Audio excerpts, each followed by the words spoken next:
Hey guys, Desolator Magic here, and you might have heard if you follow me on Twitter or on my Discord or pretty much anywhere else that the box art for Masters 25 has been released, and we have almost three of the characters pinned down here. One seems to be some kind of alternate art that we've never seen before, or it's such an obscure card that nobody's coming up with it, which that seems a little bit far-fetched. But check it out, everybody. We got Jace the Mind Sculptor on the left. In the middle is Azusa Lost But Seeking. And the third one, like I said, nobody knows what it is. I have a pretty darn good idea, though. It took me about 3 seconds. I'm like, I bet you it's this one. And I'm somewhat confident that I'm correct.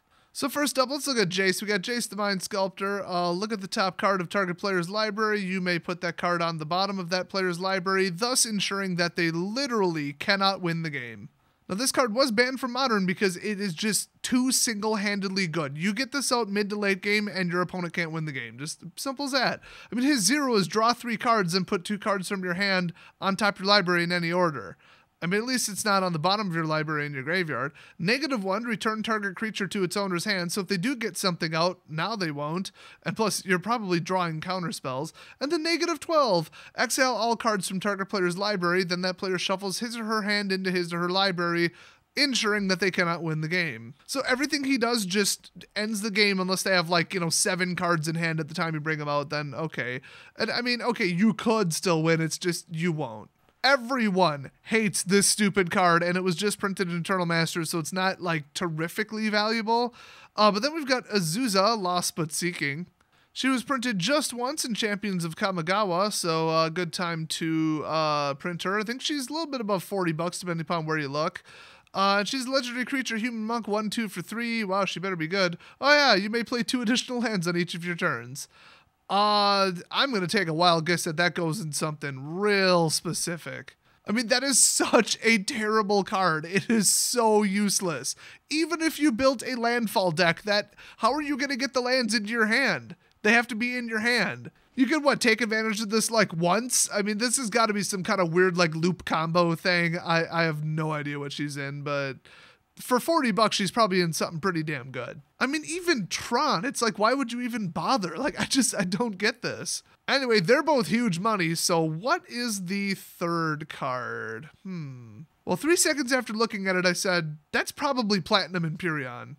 His overall, height and build and proportions don't really look like him, but, I don't know, his shoulders do, his hands do, his arms don't. His chest does not at all. His torso, not even close. And his legs, honestly, a little bit. So it's close enough that if they called it an alternate reimagining of it, or it's just a different model, a different build of the Platinum Empyrean because it is a golem, okay, I guess. Otherwise, what are the other options? Well, other people have said Blightsteel Colossus. Yeah, Trample Infect 11/11 for 12. That would be what I put into draft set, but I mean, not every card has to be draftable. It's also indestructible. Oh my god. If it would be put into your graveyard from anywhere, reveal Blightsteel Colossus and shuffle it into its owner's library instead. Love that effect. Honestly, I think that's to keep you from resurrecting it out of your graveyard for free. That's actually a detriment. Well, his head, his shoulders, just nothing matches. I mean, other than the fact that he's also a golem, I don't get it. To me, he looks kind of Darksteelish or like a mirror, just for his overall build. I looked through a quick list of some other cards I thought it was. People are saying Karn, but Karn's face is very particular, and that is not Karn's face. There are Darksteel Colossus. I mean, that looks more like Iron Giant to me. Just it's all wrong. But I mean, you could say it's Brass Herald. I mean, you could say it's anything. I mean, that's kind of close-ish, and just say, oh, it's a reimagining. Well, all right. I mean, M14 Jace was a reimagining, and people hated that. So theoretically, it could be some kind of made-up card, like a 25/25 for 25 mana.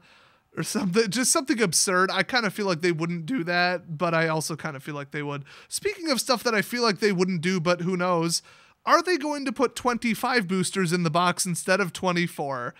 I'd say it's a theory, or it's a rumor, but let's be honest, it's just a joke. There's no way anybody's saying this is serious, but then again, if they did it, would anybody really be surprised? It would be really funny. I think it would be so well received by the customers and store owners and singles openers, especially if they, kept the price of the box the same. Otherwise, honestly, what would be the point? You'd have to literally get the 25th pack for free. So do I think they'll do that? No. I mean, I don't think it would even physically fit all that well in the box.